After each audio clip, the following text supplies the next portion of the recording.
टेक्निकों का प्रयोग किया जाता है, जो साइकोलॉजिकल जो टेक्निक्स हैं उनको यहाँ पे यूज किया जाता है, और उनका क्या रोल होता है, कैसे क्या क्या चीजें वहाँ पे जरूरी होती हैं एक रेपो बिल्डअप करने में या काउंसलिंग का एक स्ट्रक्चर को स्टेब्लिश करने में।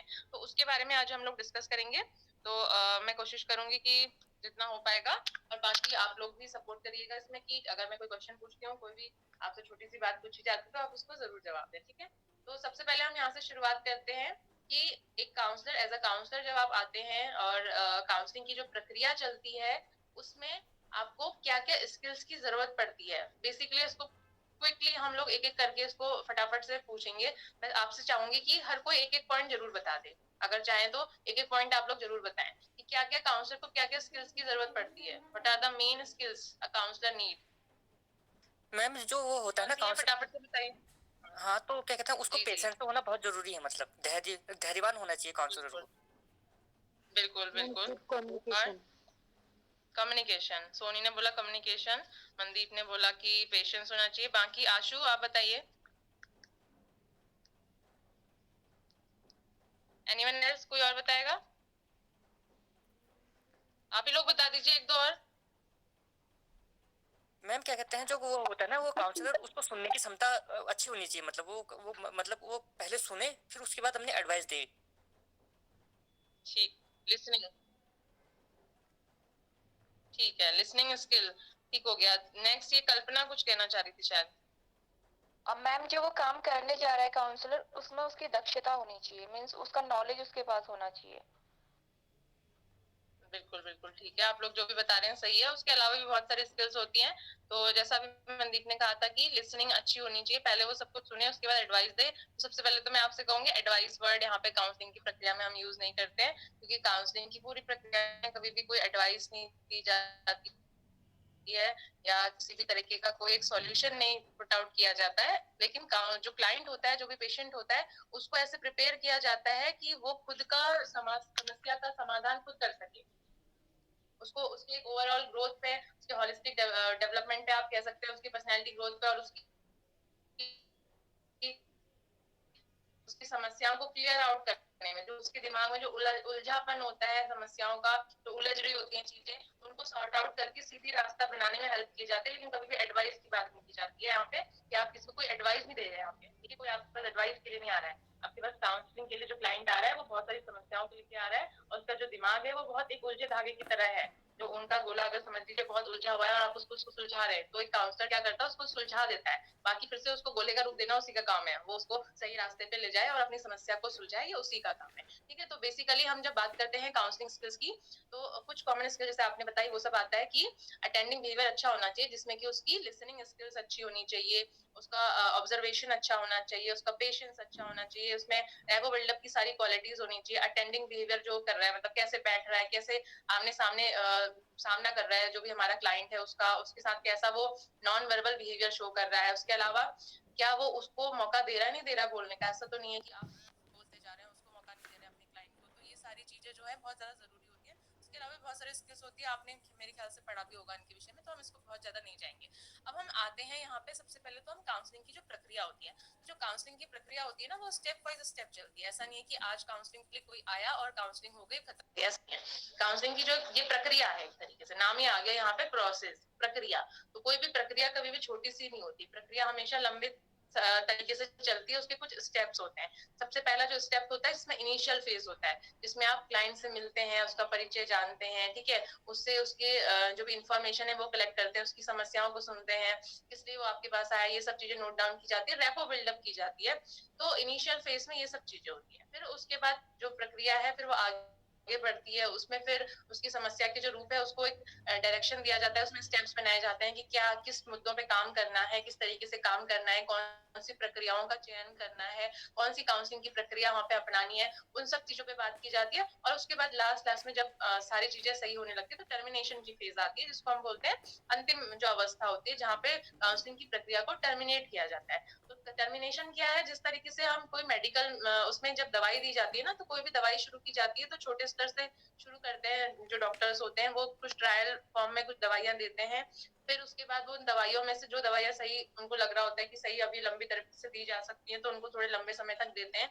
और उसके बाद लास्ट में आते आते जब दवाइयों को छुड़वाया जाता है तो एकदम से नहीं छुड़वाया जाता है, उसके लिए क्या किया जाता है, थोड़ी थोड़ी डोज कम की जाती है और कुछ धीरे धीरे करके उसको छुड़वाया जाता है। उसी तरीके से यहाँ पे काउंसलिंग की जो प्रक्रिया है वो भी इसी तरीके से चलती है। लास्ट में आते आते जब टर्मिनेशन की प्रोसेस आती है तो वहां पे क्लाइंट को इस तरीके से बनाना होता है कि वो इंडिपेंडेंट बन सके, वो काउंसलर के ऊपर डिपेंडेंट ना हो कि अब यही हमें हमेशा गाइड करता रहेगा, यही हमारे साथ रहेगा, यही हमारा मदद करता रहेगा। ऐसा नहीं होना चाहिए। हमें तो क्लाइंट को ऐसा बनाना है कि वो खुद अपने को हेल्प कर सके। ऐसा थोड़ा ना कि जिंदगी भर आप उसके साथ चलेंगे।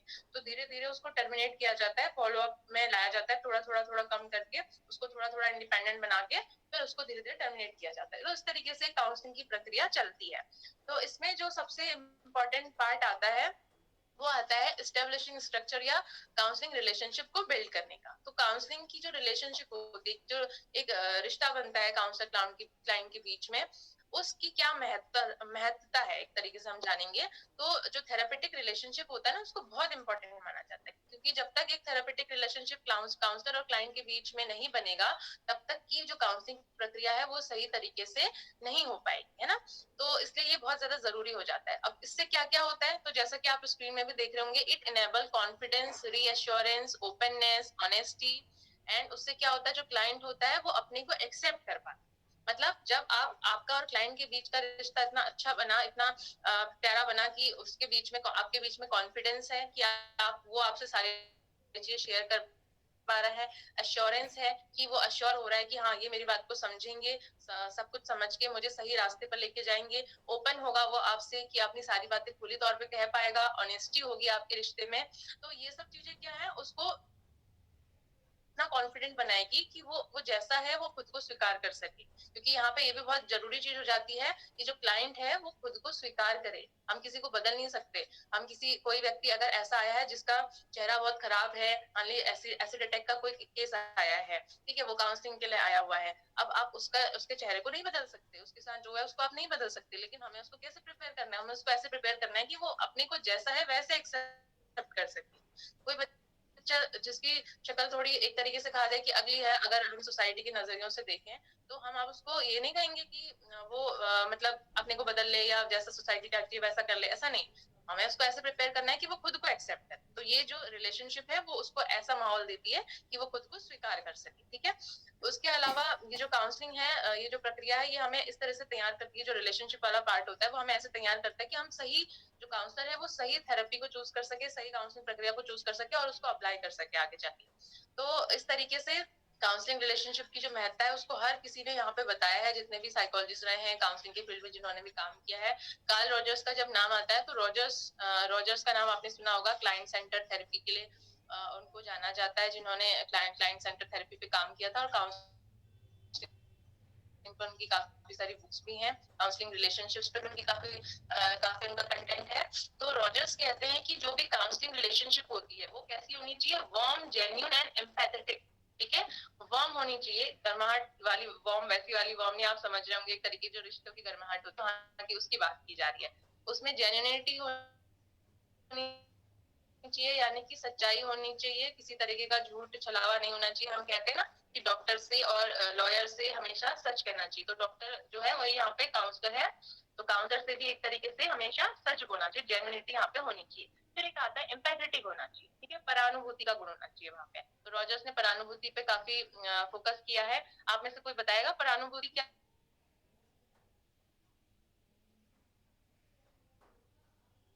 काउंसलर की जो हमने अभी स्किल्स की बात करी थी उसमें भी एम्पैथी बहुत इंपॉर्टेंट वर्ड है।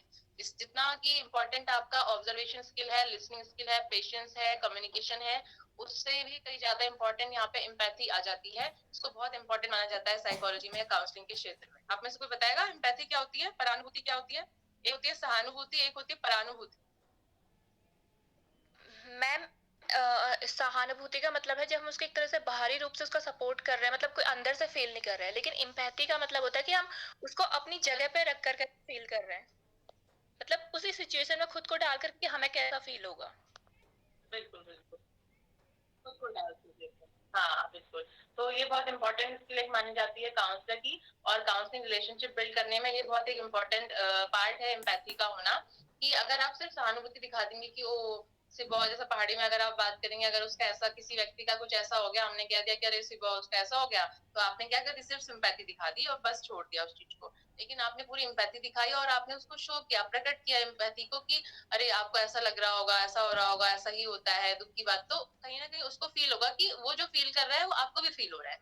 तो इससे उसको समझ में आएगा कि आप उसकी बात को बहुत अच्छे तरीके से अपने में समझ पा रहे हैं। तो इसी ये एम्पैथी का गुण यही है कि किसी के जूतों में पाँव डाल के देखना, putting fit in someone else shoes आप कहते हैं उसको, ठीक है, किसी और की पूरी चीजों को अपने में रख के समझना, तो ये एम्पैथी का गुण होता है।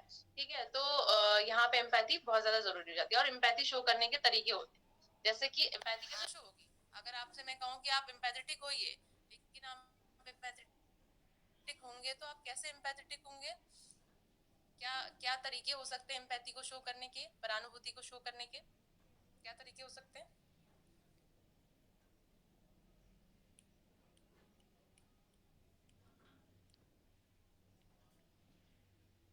चलिए ठीक है, अभी आगे आगे हम जो चीजें डिस्कस करेंगे उसमें कहीं ना कहीं आ जाएगा।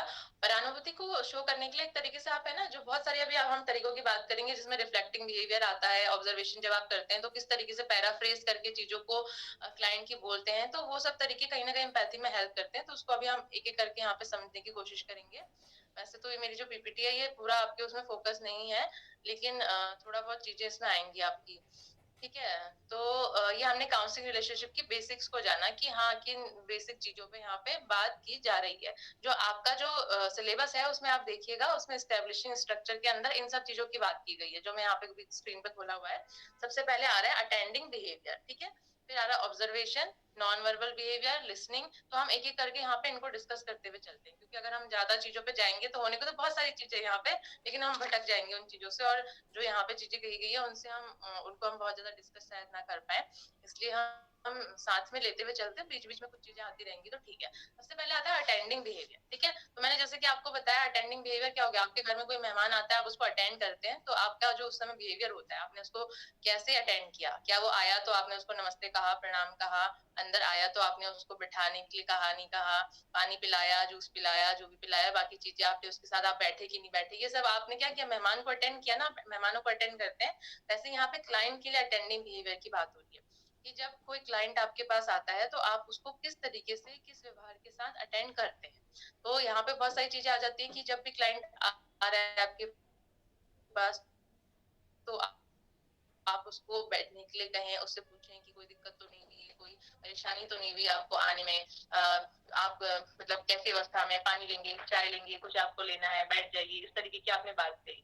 ठीक है, फिर हम यहाँ पे बात करते हैं जो आपका एक स्ट्रक्चर होता है काउंसलिंग का, कि कैसी अवस्था होती है काउंसलिंग के दौरान, यानी कि आपका बैठने का अरेंजमेंट, सिटिंग अरेंजमेंट कैसा है, आपने उसके साथ आई कांटेक्ट कैसा बनाया हुआ है, बॉडी स्ट्रक्चर, पोस्चर आपके कैसे हैं। तो अगर हम यहाँ पे बात करें तो बोला जाता है कि जो काउंसलिंग का जो व्यवस्था है वो कैसी होनी चाहिए, उसमें हम अधिकतर बोलते हैं कि आमने सामने अगर कुर्सी हो, ठीक है, आपके सामने, आपके आंखों के सामने अगर जो आपका क्लाइंट है वो बैठा हो तो बेहतर माना जाता है।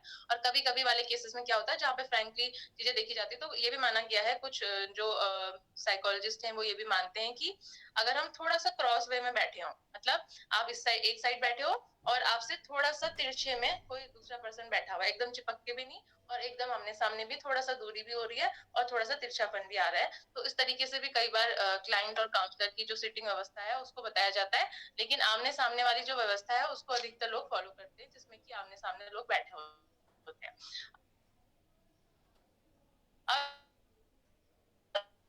उसमें भी बोला जाता है कि आपका जो अटेंडिंग बिहेवियर है उसमें आपके बॉडी पोस्चर को भी बहुत ध्यान रखना होता है काउंसलर को। काउंसलर के बॉडी पोस्चर की जब हम बात करते हैं तो हम कहते हैं कि उसको कैसी अवस्था में बैठना चाहिए। काउंसलर को कभी भी ऐसा नहीं कि चेयर पे ऐसे लटक के बैठ गए, यूं करके बैठ गए और आप पूछ रहे हैं कि हाँ क्या हो रहा है, इस तरीके से नहीं बैठना है। आपको प्रॉपर तरीके से बैठना है, आप टेबल पे हाथ रख सकते हैं या फिर आप अपने जो आपकी थाइज होती है उस पर हाथ रख के बैठ सकते हैं, या थोड़ा बहुत चेंज कर सकते हैं समय के अकॉर्डिंग।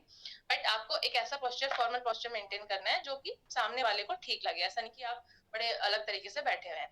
दूसरा यहाँ पे 2-3 चीजें और आती है, लाइंग डाउन करना। आप सोलर के विषय में भी पढ़िएगा, सोलर नाम का एक कॉन्सेप्ट है, वो यहाँ पे अटेंडिंग बिहेवियर में यूज किया जाता है। तो आप कहा जाता है कि जब आप बैठे तो थोड़ा सा आप झुक के सामने की तरफ बैठे। अगर आपके सामने क्लाइंट है तो आप थोड़ा सा टेबल में हल्का सा लीन डाउन करें उसकी तरफ। क्यों?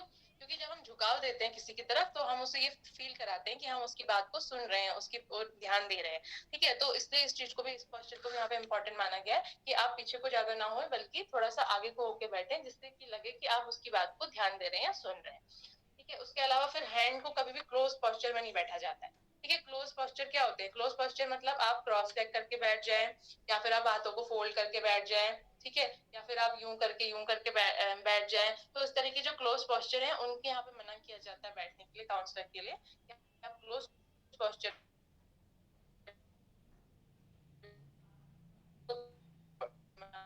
बैठे क्लोज पोस्चर में, बल्कि आप ठीक है।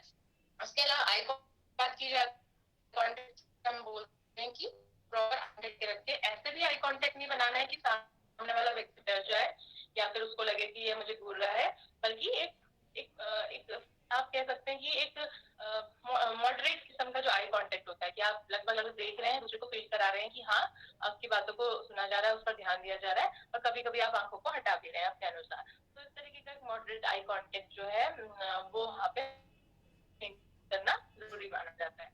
और बाकी तो आपको पता ही है कि शांत रूम अगर हो, कॉन्फिडेंशियल, उनके सामने काउंसलिंग हो रही है, इस तरीके का जो माहौल है वो नहीं होना चाहिए। तो ये काउंसलिंग का जो स्ट्रक्चर है वो इस तरीके का माना जाता है, इस तरीके से ही उसको बनाया जाता है। शुरुआती तौर पर कोई भी व्यक्ति आता है तो आपसे हालचाल पूछते हैं, नॉर्मल उससे बातचीत करते हैं, वहाँ पे काउंसलिंग की कोई प्रक्रिया शुरू नहीं होती। क्योंकि आप देखेंगे कई बार ऐसे क्लाइंट होते हैं जो इनवॉलंटरी मतलब एक तरीके से होते हैं या किसी दूसरे के द्वारा भेजे गए होते हैं, या फिर कोई खास मानसिक बीमारी से पीड़ित होते हैं, तो वो बहुत जल्दी रिस्पॉन्स नहीं देते हैं। तो बहुत सारे सेशन तो सिर्फ उनके साथ रेपो बिल्डअप करने में, एक संबंध स्थापित करने में ही निकल जाते हैं। आपकी काउंसलिंग की प्रक्रिया तो बहुत दूर की बात होना। तो इसलिए वहाँ पे शुरुआत में जितना रेपो बिल्डअप हो सके उतना किया जाता है। और कई बार कुछ क्लाइंट ऐसे होते हैं जो स्वयं से अपनी परेशानी लेकर आए होते हैं, तो बहुत जल्दी खुल भी जाते हैं और बहुत जल्दी वो रेपो बिल्डअप उनके साथ हो जाता है। तो डिपेंड करता है client to client, person to person कि क्या चीजें हो रही हैं।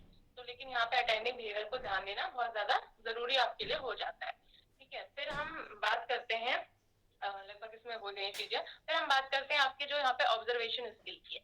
अब जब आप बात कर रहे हैं, ठीक है, तो आप सबसे पहले उसकी अगर रिपोर्टिंग कर रहे हैं, आप उसका एक आपके पास फॉर्मेट होता है जिसमें आप उसका एक पूरा पर्सनल डेटा शीट भरते हैं, यानी कि आप उसके बारे में केस हिस्ट्री लेते हैं पूरी।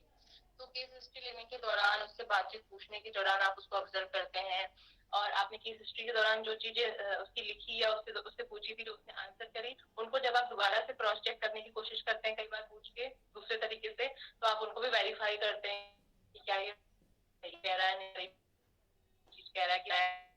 ऑप्शन में आप गोल से लेके उसके पोस्चर से लेके और उसकी बॉडी के पोस्चर में कोई डिफरेंस है, मतलब ऐसा तो नहीं है कि वो कुछ रहा है लेकिन आंखों से डर रहा है, आंख सब बहुत परेशान सा लग रहा है आपको, या फिर हड़बड़ाहट सी हो रही है, हिचकिचा के बोल रहा है या तुतला के बोल रहा है, मतलब एक वो बोलते हैं ना जो ट्रैवलिंग से करना, एक तरीके से इस तरीके से बोल रहा है, या बार बार रुकने जा रहा है आपके साथ बोल रहा है। तो इस तरीके के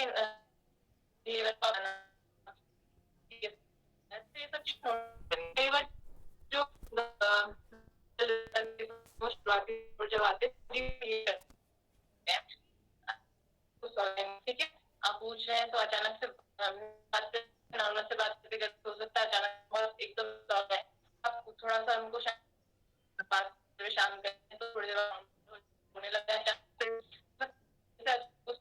तो इस तरह चीज को करके वो आपको बाद में चीजों को आइडेंटिफाई करने में हेल्प करेगा। ठीक है, तो बाकी पोस्चर समझिए होंगे किस तरीके से पैर ज्यादा हिला तो हाथ ज्यादा हिला तो आप आई कांटेक्ट पर चीजों को नोट डाउन करना है, ऐसा नहीं अगर ज्यादा खासकर बच्चों की काउंसलिंग की जाती है तो बच्चे जो बहुत होते हैं इस तरीके से एडीएचडी वाले अटेंडेंट होते हैं, तो क्या करते हैं आप आपकी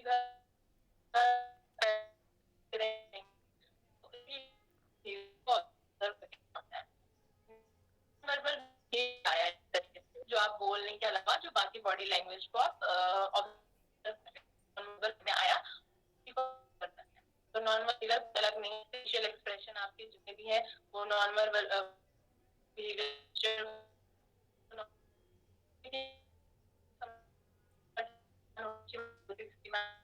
तो आपके सामने आपके माहौल में उसी तरीके से अच्छे से बैठेगा, अच्छे से बातचीत करेगा। वो थोड़ा सा भी डिस्टर्ब तो वो कहीं ना पोस्चर को मेंटेन करने में या आपसे आने में, आपसे बातचीत करने में, बिहेवियर में आपको डिफरेंस लगेगा, है ना, कहीं आप ऑब्जर्व कर लें। तो नॉन वर्बल बिहेवियर में ये चीजें आती है।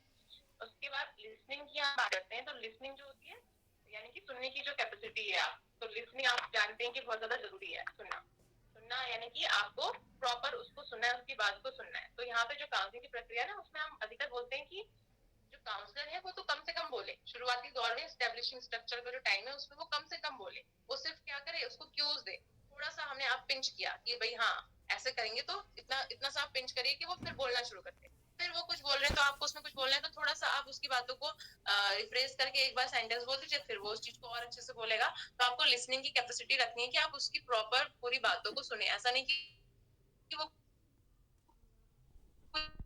बोल रहा था कहीं और था, आप सुन लिया, फिर आप उसको पैराफ्रेज कर रहे हैं तो आप कुछ और बोल रहे हैं, तो उसको लगता है ये तो आप कुछ सुन ही नहीं रहे। सबसे ज्यादा इम्पोर्टेंट हो जाता है लिसनिंग की। जब तक आप लिसनिंग की कैपेसिटी उसको शो करती है, तब तक आप आपने जो सुनी उसको समराइज करके उसके सामने नहीं रखेंगे, तब उसे नहीं लगेगा आप उस को सुन रहे हैं, शो नहीं हो पाएगी। और इम्पैथी नहीं शो हो पाएगी तो आपसे एगो बिल्डअप नहीं कर पाएगा और आप सुन ही नहीं पाएगा। तो लिसनिंग यहाँ पे इसलिए बहुत ज्यादा जरूरी हो जाती है। लिसनिंग की एबिलिटी के लिए एक होती है हियरिंग, एक होती है हियरिंग और लिसनिंग में अंतर है कि हियर करना मतलब जब आप अभी देखिए आपके पास बहुत सारे स्टिमुलस आते हैं ना, आपके कानों में एक आवाज तो पड़ नहीं रही है।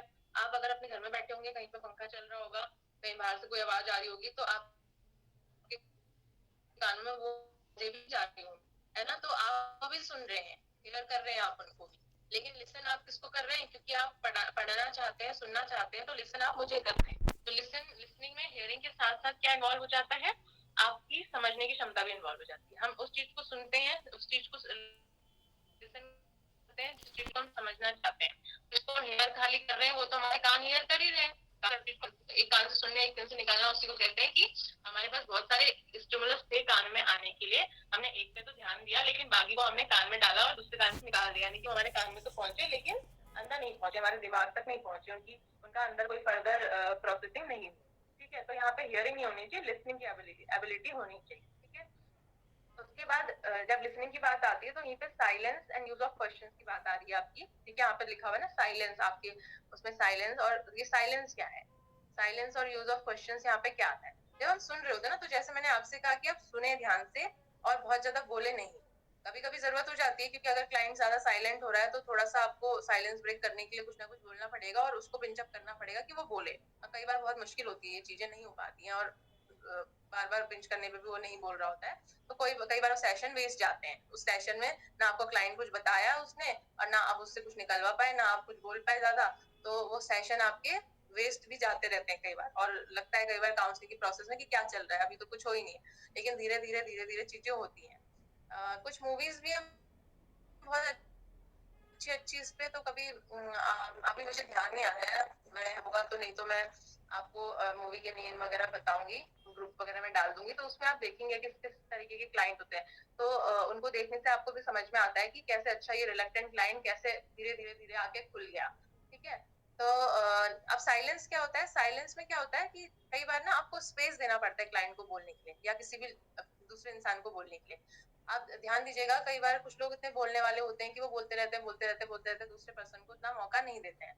लेकिन साइलेंस जो होता है, कई बार एक साइलेंस को रख देना दूसरे को मौका देने का एक तरीका होता है। जब आप बहुत साइलेंट हो जाते हैं थोड़ी देर के लिए, तो हो सकता है दूसरा वाला पर्सन उसके अंदर से ही कुछ पिंच करे कि अरे चलो सब शांत हो गया, चलो मैं कुछ बोल देता हूँ।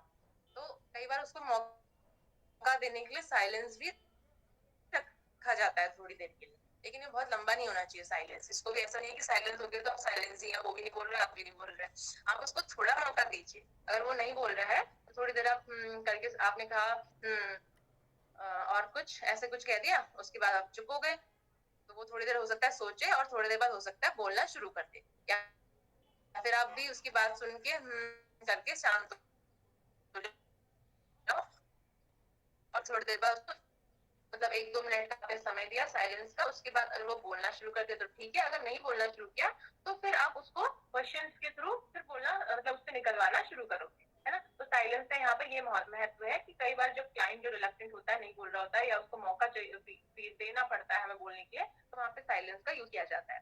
उसके अलावा फिर यूज ऑफ क्वेश्चंस की हम बात करते हैं, तो जब क्वेश्चंस होते हैं यहाँ पे वो मिनिमम से मिनिमम क्वेश्चंस में जितनी बातें निकलवाई जा सकती है उसकी कोशिश की जाती है कि कम क्वेश्चन पूछे जाए और ज्यादा बातें निकाली जाए। अगर आप क्वेश्चन की लड़ियां रख देंगे तो उन्हें लगेगा कि ये तो क्या चल रहा है, इंटरव्यू थोड़ा चल रहा है मेरे, कि मुझ पे क्वेश्चन से क्वेश्चन पूछे जा रहे हैं। तो ऐसा भी अच्छा नहीं होता है कि आप क्वेश्चन पे क्वेश्चन पूछें, लेकिन उन क्वेश्चन को ऐसा रखें कि आप कम बात पूछने पे ज्यादा बात निकलवा सकें, ठीक है। अब क्वेश्चन क्या होते हैं, जब हम क्वेश्चन की बात करते हैं काउंसलिंग प्रोसेस में या स्ट्रक्चर बिल्डिंग में, तो यहाँ पे 2 तरीके के प्रश्नों का यूज किया जाता है। आपने नॉर्मली भी पढ़ा होगा, क्लोज क्वेश्चन और ओपन एंडेड क्वेश्चन, ठीक है। ओपन क्वेश्चन या क्लोज क्वेश्चन, 2 तरीके के क्वेश्चन होते हैं। आप में से कोई बताना चाहेगा कि क्लोज क्वेश्चन क्या होते हैं, ओपन क्वेश्चन क्या होते हैं? आपको भी मौका दे रही हूँ मैं, थोड़ा सा साइलेंस रख के, है कोई बताएगा? एनीवन? मनदीप, कांता और कौन है यहाँ पे? मुझे तो 2-3 लोग ही दिखते हैं जो भी आंसर देते हैं यहाँ पे। जी मैम जी। अब मनदीप बताइए, बताइए। बंद क्वेश्चन प्रश्न जो होते हैं ना, क्लोज एंडेड क्वेश्चन और ओपन एंडेड क्वेश्चन आपने सुना होगा, वो क्या होते हैं? जी मैम, क्या कहते हैं वो मतलब वो मैं प्रश्नवाचक जो प्रश्न है वो तो मैंने सुना था, बंद नहीं सुना मैम। अच्छा, देखिए कुछ क्वेश्चन ऐसे होते हैं ना, जैसे मैंने आपसे पूछा मनदीप क्या आपको गाने सुनना पसंद है? जी मैम। मनदीप को क्या गाने सुनना पसंद है? जी मैम जी तो जी। आपने क्या आंसर दिया, हाँ या ना में आंसर दिया ना, आप हाँ में आंसर दे दो, ठीक है। अगर मैंने आपसे कह दिया मनदीप आपकी हॉबीज क्या क्या है, तो आप क्या बोलेंगे? जी मैम वो राइट करना।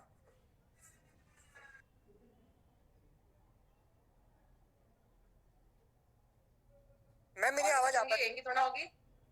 जी मैम, कहते हैं राइडिंग हो गया हाँ, और आ रही है आपकी आवाज, आ रही है। हाँ राइटिंग, राइटिंग भी मैम, लिखना और वो राइट करना। तो ठीक है मैं समझ रही हूँ। देखिए जो मैंने आपसे पहला प्रश्न पूछा था, उसमें आपको सिर्फ हाँ या ना में जवाब देना था। मैंने आपसे पूछा था कि आपको गाने पसंद है, तो आप या तो हाँ ही बोलोगे या नहीं बोलोगे, और तो कुछ नहीं कहोगे ना, उसके बीच का मुश्किल से ही भी कुछ कहोगे, वरना हाँ या ना में ही आपका जवाब खत्म हो जाएगा। लेकिन जब मैंने आपसे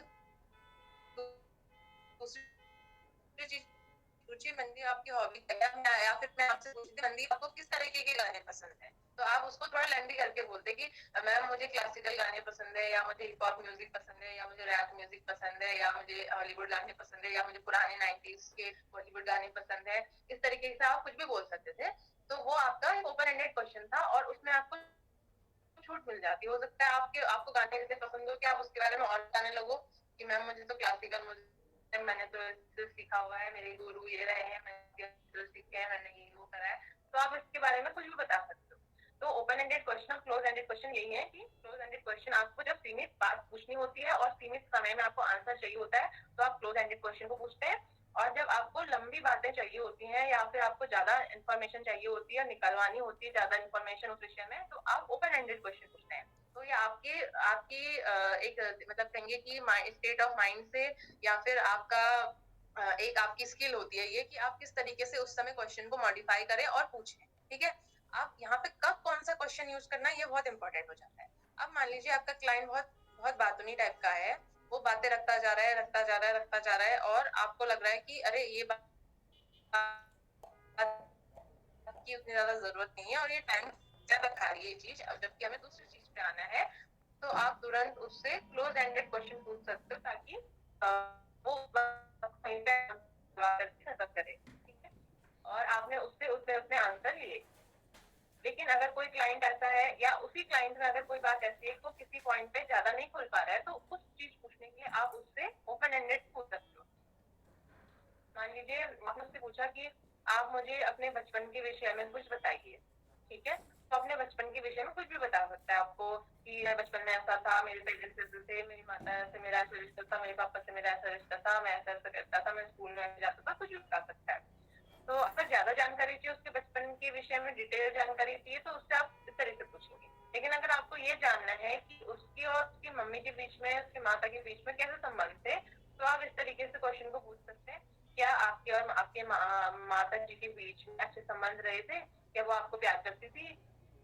क्या आपको लगता है कि वो आपसे पूरा प्यार करती है, आपको पूरा समय देती है? उस तरीके से आपने उस चीज को पूछा और बात वहीं पे खत्म हो। लेकिन अगर आप ज्यादा डिटेल इन्फॉर्मेशन चाहिए तो आप उसी ओपन एंडेड क्वेश्चन के फॉर्म में पूछ लें। ठीक है, तो ये जरूरी हो जाता है कि कहाँ पे क्या क्वेश्चन पूछना है। जब आपको जिस तरीके की इन्फॉर्मेशन चाहिए, जिस तरीके के पास समय की फाउंडेशन है, समय है, उस तरीके से उस समय आप उस तरीके के प्रश्नों का यूज कर लेते हैं। तो ये काउंसलर को सीखना होता है धीरे धीरे, और उसको स्किल्स को डेवलप करना होता है इस तरीके। ठीक है, ये समझ में आ गया होगा मेरे ख्याल से आपको।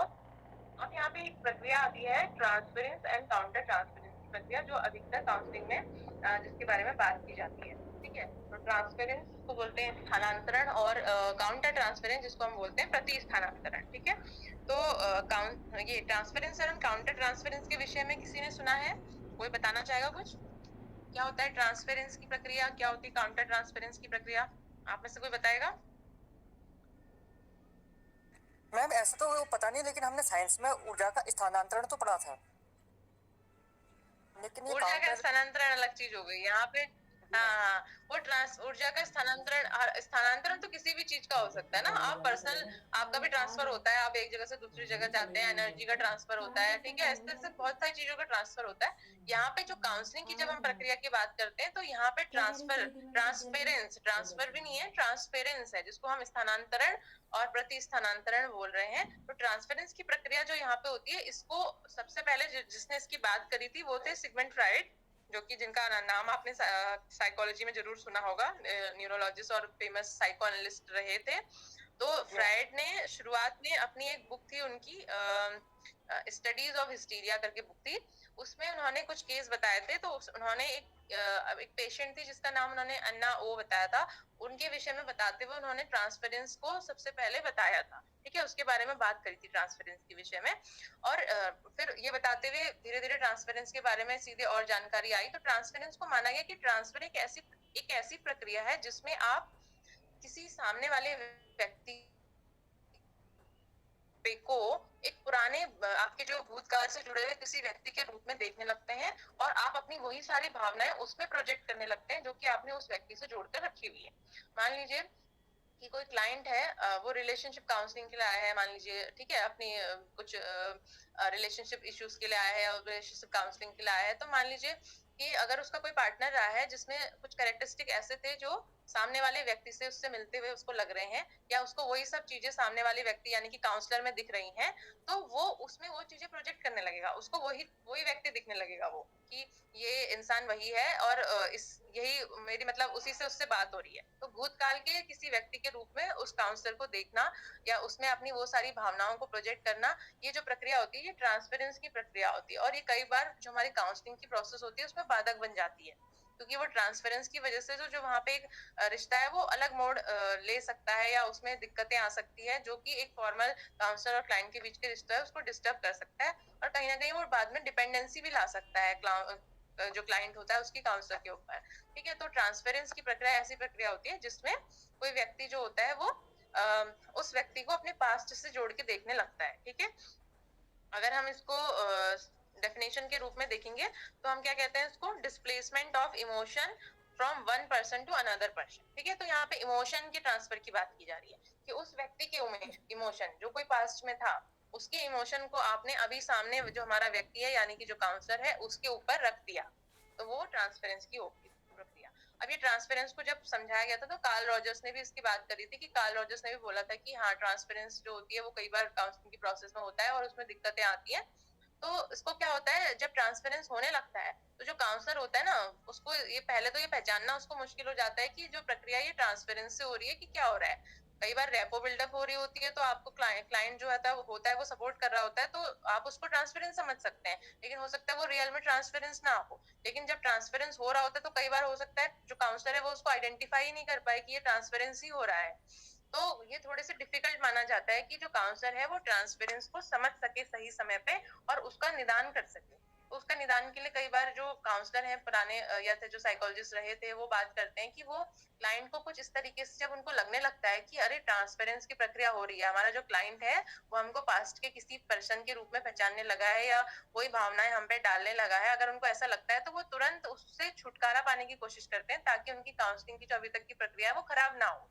उसके लिए वो क्या करते हैं, उससे कुछ इस तरीके के प्रश्न पूछते हैं कि क्या आपको ये लगता है कि जो हमारे बीच में जो बातचीत हो रही है वो आपकी किसी पास्ट से जुड़ी हुई है, या पहले भी आपको इस तरीके का माहौल किसी के इस तरीके का जो लगाव था वो किसी के साथ लगा, या फिर कह सकते हैं कि इस तरीके की भावनाएं आपने किसी और में भी देखी थी, ठीक है, या आप क्या आप किसी और व्यक्ति से भी इस तरीके से जुड़े हैं जैसे आप हमसे जुड़े हुए हैं अभी। तो इस तरीके के क्वेश्चन पूछिए, उनसे निकलवाया जाता है कि क्या ऐसा तो नहीं कोई पास से जुड़े हुए व्यक्ति से वो आपको जोड़ के देखने लगे हैं, ठीक है।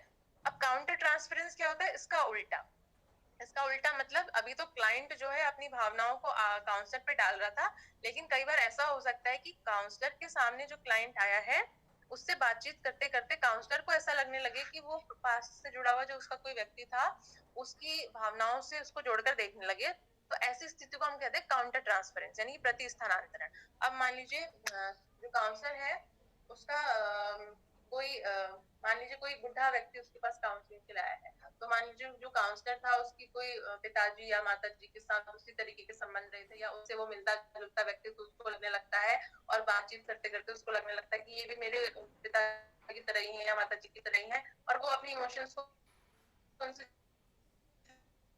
जोड़ने लगता है या ट्रांसफर करने लगता है, प्रोजेक्ट करने लगता है। तो ये काउंटर ट्रांसफरेंस है, ये भी बाधक बन सकता है काउंसलिंग की प्रक्रिया, क्योंकि जहाँ इस तरीके के रिलेशन बिल्डअप होने लगते तो वो जो काउंसलिंग का रिलेशनशिप था बिगाड़ने लगते हैं, और जहां से वो बिगड़ गया तो वहां पे बायसनेस आ जाएगी, काउंसलिंग की जो प्रोसेस है वो सही तरीके से नहीं हो पाएगी। इसलिए ट्रांसपेरेंस और काउंटर ट्रांसपेरेंस को बहुत इंपॉर्टेंट यहाँ पे माना जाता है, ठीक है। ये एस्टेब्लिशिंग स्ट्रक्चर का पार्ट है। इसके अलावा रिगार्ड एंड रिस्पेक्ट की बात की गई है। रिगार्ड एंड रिस्पेक्ट यानी कि आपको जो आपका क्लाइंट है उसको पूरी तरीके से रिस्पेक्ट देनी है, उसकी भावनाओं को पूरा रिगार्ड देना है, आपको जज नहीं करना है उसको किसी भी तरीके से। ऐसा नहीं होना चाहिए कि अगर आपके पास किसी भी तरीके के क्लाइंट आ सकते हैं, मान लीजिए कोई क्लाइंट है उसका रिलेशनशिप काउंसलिंग के लिए आ रहा है, उसका 10 जगह अफेयर चल रहा है, तो आप उसको जज नहीं कर सकते कि ये कैसा व्यक्ति है, इसका 10 जगह अफेयर चल रहा है, ये पहले से शादीशुदा भी है फिर भी इसका अफेयर चल रहा है, आप ऐसे नहीं कह सकते। उसकी जो भावना है आपको उसको रिस्पेक्ट देनी पड़ेगी, उसको रिगार्ड देना पड़ेगा, उसको समझना पड़ेगा, उसकी जो मानसिक स्थिति है उसको समझना पड़ेगा, और आपके पास वो हेल्प के लिए आया तो आपको उसको हेल्प करनी है, आपको उसको जज नहीं करना है। तो यहाँ पे ये चीज बहुत जरूरी हो जाती है कि आप उसको बिल्कुल भी जज ना करें, और जज अगर आप करने लगेंगे तो आप उसको एडवाइस देने लगेंगे, तो आपको एडवाइस तो देनी ही नहीं है। हो सकता है ना कि आप उसको जज करें, आप उससे कहें अरे आप तो शादीशुदा हैं, आपको ऐसा नहीं करना चाहिए था, आपको इतने लोगों के साथ और रिश्ते नहीं बनाने चाहिए थे, आप उनके साथ क्यों अफेयर चला रहे हैं, ऐसा आप नहीं कह सकते। आप काउंसलर हैं, आपके पास वो हेल्प के लिए आया, अगर आप उसको ऐसे कहने लगेंगे तो वो क्या किसके पास जाएगा, कौन उसको समझेगा। आपको उसको ये फील कराना है कि आप उसको समझ रहे हैं, ठीक है। तो उसकी भावनाओं को खुलने दे, उसको समझने दे, उसके अंदर जो गिल्ट है अगर उसके अंदर ही कोई पश्चाताप है तो उसको सामने आने दे। तो ये चीजें वहां पे जरूरी हो जाती है कि आप रिगार्ड एंड रिस्पेक्ट को वहां पे मेंटेन करें, ठीक है। फिर इनवॉलेंट्री क्लाइंट्स की अगर हम बात करते हैं कि कुछ क्लाइंट ऐसे होते हैं जो वॉलेंटरली हमारे पास नहीं आते हैं, इनवॉलेंट्री आते हैं, तो वहां पे उनको समझना बहुत मुश्किल हो जाता है, और उनके साथ रेपो बिल्डअप का जो काम होता है रिलेशनशिप बिल्डअप का, ये बहुत लेंदी हो जाता है। क्योंकि ऐसे कुछ क्लाइंट हो सकते हैं, मान लीजिए जो अल्कोहलिक पेशेंट होते हैं, कई बार उनके घर वाले ही उनको शराब छुड़वाने के लिए, नशा छुड़वाने के लिए भेजते हैं, तो वो जब काउंसलिंग के लिए आते हैं तो वो बिल्कुल रिलेक्टेंट होते हैं, वो इनवॉलेंट्री अनिच्छुक होते हैं, तो उनके साथ वो चीजें प्रक्रियाएं करना बहुत मुश्किल हो जाता है। उनके अंदर पहले विल पावर खुद क्रिएट करनी पड़ती, खुद विलिंगनेस क्रिएट करनी पड़ती है कि हाँ वो खुद इच्छुक हो। जब तक वो इच्छुक नहीं होंगे तो बहुत मुश्किल हो जाएंगी चीजें उनके साथ करना। तो उनके साथ डील करने के लिए आपको लंबा समय चाहिए होता है, थोड़ा रैपो बिल्डअप करना, ज्यादा अच्छे तरीके से उनके साथ रैपो बिल्डअप करने के लिए समय चाहिए होता है। इस तरीके की भी चीजें होती है। कई बार ऐसा नहीं होता कि हमने आपको काउंसलिंग की प्रोसेस बताई कि आप काउंसलिंग की पहली प्रोसेस में करते हैं कि आप आइए, आप उनका पूरा रिकॉर्ड मेंटेन करते हैं, उसके बाद आप मेथड ऑफ काउंसलिंग यूज करेंगे, non direct method of counselling use करेंगे, क्लाइंट सेंटर्ड यूज करेंगे, अपनी चूजे और अपने लगाई हम करेंगे, उसका एक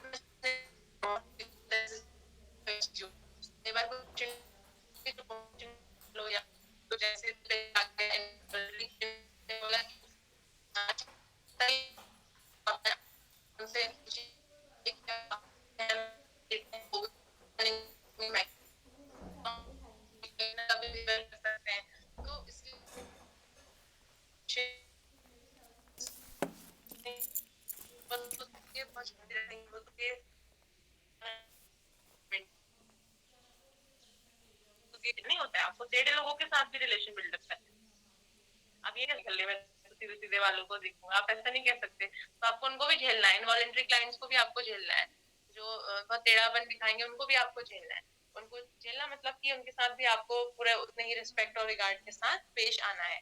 तो इसलिए ये सब चीजें बहुत ज्यादा जरूरी यहाँ पे हो जाती हैं। ठीक है, जैसे यहाँ पे रॉजर्स की बात की जाती है, देखिए कि रॉजर्स कहते हैं कि काउंसलिंग रिलेशनशिप क्या होता है, उसमें वार्मथ होनी चाहिए, रिस्पॉन्सिवनेस होनी चाहिए, अनकंडीशनल पॉजिटिव रिगार्ड होना चाहिए। ठीक है, अब यहाँ वार्मथ की बात कर ली, रिस्पॉन्सिवनेस की हमने बात कर ली। रिस्पॉन्सिवनेस यानी कि होता है कि आप कोई व्यक्ति आपको कुछ बता रहा है तो उसके प्रति आप कैसे रिस्पॉन्स कर रहे हैं। तो यहाँ पे 2-3 चीजें अब मैं और बताना चाहूंगी आपको, जो यहाँ पे टॉपिक्स में तो नहीं दी हुई थी लेकिन जरूरी है। पैराफ्रेजिंग करना, ठीक है, जब तक पानी आता रहेगा समराइजिंग तब तक करना बहती रहेगी, और तब पानी बर्बाद हो मेन रहा है ना। रिफ्लेक्ट करना। ठीक है, तो पैराफ्रेजिंग क्या होती है, जब आप एम्पैथी शो करते हो तो आप चीजों के व्यक्ति के सामने रखते हो, या आप उसको लिसनिंग की भी अपनी एबिलिटी को कैसे शो करते हो, जब आप उसके सामने चीजों को समराइज करके रखोगे। तो आपको पता ये नहीं जो गुण बॉल भी होते नहीं हैं लगा रहे रैपो यार, बिल्डअप के शो करने के बॉल लिए, लगा उस देते व्यक्ति ना को तो शो पानी करने के लिए मेंटेन कि हो हाँ जाता। मैं तेरे साथ, तेरे को सही से सुन रहा हूँ, तुझे सही से मैं सुन रहा हूँ, तेरी बात को मैं समझ रहा हूँ, या तुम्हारी जो एम्पैथी है मैं सरकारी एम्पैथी व्यवस्थाएं रख रहा हैं। हूँ तुम्हारे प्रति, ये चीज शो करने के लिए आपको क्या करना पड़ेगा, चीजों को पैराफ्रेज करना पड़ेगा। ये पैराफ्रेज टंकी तो करना अब मतलब क्या बहुत होता सालों है, बाद खुली किसी है, के शब्दों को 4 सालों में मैंने उसके पहली बार सामने इसे खुला थोड़ा हुआ सा घुमा देखा है, फिरा के रखना। और अब जैसे कि खुली है तो बहे मान नहीं। लीजिए एक क्लाइंट है, उसने मुझसे कहा कि बॉस जो है वो मुझे बहुत परेशान करते हाँ हैं, नहीं, मेरे मैंने मेरा इतना ही टाइम हुआ है साथ ना, तो मैंने तब अच्छा से इसे बंद ही देखा था। व्यवहार ये वॉशरूम भी बंद नहीं ही देखा करते था, अब खुला है हैं, ये। और वो मुझे काम देते हैं, इस तरीके से कुछ चीजें करते हैं, वो करते हैं। हाँ यार, रखा, क्लास बहुत अच्छा हो रहा है इसका। ठीक है, इसको बोलते हैं हम पैराफ्रेज करके रखना चीज को। तो इससे क्या होता है, जो क्लाइंट होता है उसको लगता है कि हाँ आप उसकी बात को समझ गए, वो आपने आपको बताया था वही चीज आप समझे। अगर इसमें आपने कुछ गलती की होगी समझने, तो वो उसको आपको तुरंत करेक्ट करके कह देगा नहीं नहीं ऐसा नहीं है, मैं ये नहीं मानता हूँ कि मेरे बॉस है वो गंदे हैं, लेकिन हाँ वो मेरे साथ कभी कभी बुरा व्यवहार करते हैं, ऐसा भी होता है। तो आप कई बार आपको चीजें जब क्लियर करनी होती है ना किसी का सेट ऑफ माइंड, तब भी पैराफ्रेजिंग काम आती है। तब आप उसको घुमा फिरा के कह रहे हैं और थोड़ा सा उसमें अलग से तरीके से कह रहे हैं, तो हो सकता है वो आपको करेक्ट कर दे तुरंत, और आपको पता चल जाए कि अच्छा चलो ये अपने बॉस को गंदा नहीं कह रहा है, लेकिन इसको लग रहा है कि ये मेरे साथ ही गंदा या मेरे साथ ही बुरा कर।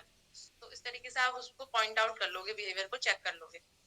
समराइज करना क्या होता है, जब आपको क्लाइंट बहुत लंबी सी चीज कोई कह देता है, मान लो उसने अपने बचपन की कहानी, मैंने आपने पूछा कि आप अपने बचपन के बारे में बताइए, उसने अपने बचपन के बारे में बहुत चीजें बता दी कि मैं यहाँ से मेरा बचपन बीता, इस शहर में बीता, मेरे यहाँ पे इतने